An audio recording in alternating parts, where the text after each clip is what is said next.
اب درود ابراہیمی کیا ہے؟ اللہ کا جو نظام ہے، سسٹم ہے، یہ درود ابراہیمی پر چلتا ہے۔ اس کے جو آخری دو الفاظ ہیں، انا کا حمید مجید، اس کے اوپر اللہ تعالیٰ کا نظام چلتا ہے۔ اس میں بڑی طاقت ہے۔ یعنی آپ دیکھ سکتے ہیں کہ جو زمزم کا چشمہ ہے وہ کعبہ کے ساتھ ہے۔ پہلے آپ کو یاد ہوگا پرانے دور میں نیچے جانا پڑتا تھا، کنواں ہوتا تھا، اس کے اندر سے آپ جا کر پانی لاتے تھے زمزم کا، مگر ابھی بھی دیکھیں کہ وہ چشمہ کعبہ کے ساتھ بہتا ہے۔ یہ ہے درود ابراہیمی کی طاقت۔ میرے ایک دوست تھے، وہ اپنا کہتے تھے کہ جناب میرے جو والد ہیں وہ کہتا ہے کہ انہوں نے مجھے بتایا تھا کہ جب 71 کی جنگ ہوئی انڈیا کے ساتھ تو گولیاں برس رہی تھی، تو وہ کہتے ہیں کہ میں سمجھ نہیں آ رہی کہ کیا کروں، ہر طرف سے، دائیں طرف سے گولیاں، بائیں طرف سے گولیاں۔ اور وہ کہتے ہیں کہ میرے والد نے بتایا کہ جناب میں اور جتنے بھی ہمارے ساتھی تھے ہم نے درود ابراہیمی پڑھا، یا حمیدو یا مجید۔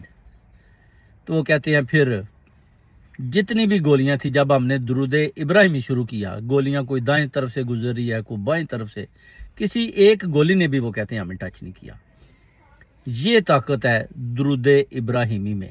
اگر آپ درود ابراہیمی پڑھتے ہیں تو 70,000 فرشتے آپ کے دائیں، آپ کے بائیں گھومتے ہیں۔ ویسے تو ایک ہی فرشتہ کافی ہوتا ہے، مگر جب آپ درود ابراہیمی پڑھتے ہیں تو 70,000 فرشتے آپ کے دائیں بائیں دائیں بائیں اڑ رہے ہوتے ہیں جناب، آپ کی حفاظت کر رہے ہوتے ہیں۔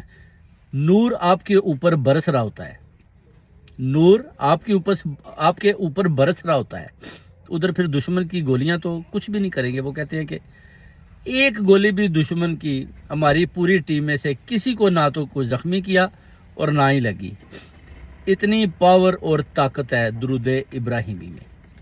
اور یہ اللہ تعالیٰ نے جو درود ابراہیمی، یعنی آپ کہہ سکتے ہیں کہ حضرت محمد صلی اللہ علیہ وآلہ وسلم ان کا شجرہ بھی ابراہیم کے ساتھ ملا کر چلایا گیا۔ یعنی اگر ان کا شجرہ ان کے ساتھ چلتا ہے تو پھر آپ اس درود کی طاقت کا اندازہ لگا لیں، جس میں 70,000 فرشتے بھی آپ کی مدد کو پہنچ سکتے ہیں۔